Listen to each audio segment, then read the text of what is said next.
आप सभी को पता होगा, गौतम बुद्ध को ब्राह्मणों ने गाली दी थी। एक भारद्वाज ब्राह्मण था जिसने गौतम बुद्ध को गाली दिया था।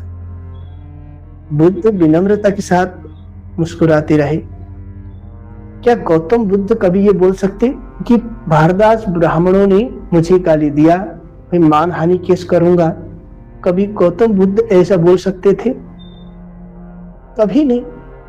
बुद्ध इस तरह का मानहानि केस कर ही नहीं सकते, क्योंकि बुद्ध वो है जिसने स्वयं पर शासन किया हो। ज्ञानी का मतलब ही होता है जो स्वयं पर शासन करता हो।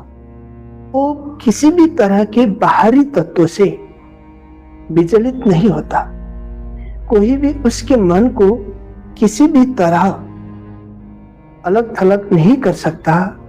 जो स्वयं पर ही शासक होता है वही साधु होता है, वही संत होता है। पर यहाँ मान हानि केस करने वाले हमारे ब्राह्मण शंकराचार्य अभिमुक्तेश्वरानंद थोड़ा बहुत ही कुछ हमारी आध्यात्मिक शिक्षा पढ़े होते, कहीं ना कहीं गौतम बुद्ध की शिक्षा से अभिमुक्तेश्वरानंद कुछ तो कुछ सीखते। मुझे लगता है वो सीखने के लायक तो है ही नहीं, क्योंकि इंसान खुद के रास्ते खुद ही चुनते हैं। ये गौतम बुद्ध स्वयं ने भी कहा है कि आप अपने जीवन का निर्माण आप ही करते हैं, कोई दूसरा नहीं करता है।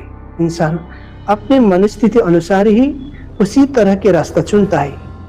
अभी अभिमुक्तेश्वरानंद कभी उस तरह की बातें तो करेगा ही नहीं वो बुद्ध के उन विनम्रता के रास्ते पर चलेगा। वो तो वही है, बस मान हानि केस करूंगा। सम्मान भीख मांगने वाली चीज नहीं है।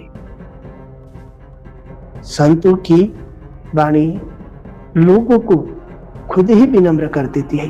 तुम नहीं कि तुम मेरे सामने झुको, ये हो ही नहीं सकता। जैसे गौतम बुद्ध के सामने भारद्वाज ब्राह्मण जिस तरह गाली देने गए, बुद्ध ने जिस तरह विनम्रता के साथ उन्हें अपनी आध्यात्मिक चेतना को अवगत कराया, वो गालीबाज ब्राह्मण बुद्ध की शरण में जाता है। वो वास्तव में वही संत होता है, वही साधु होता है। क्या अभिमुक्तेश्वरानंद किसी भी तरह संतों के लायक है? मान हानि की बात करोगी, रियलिटी तो यह है कि जब बुद्ध अपने समय में थे तो उन्होंने कितने सारे लोग ने जो उन्हें गाली देते थे, वो खुद ही बुद्ध के चरण में आके गिर जाते थे।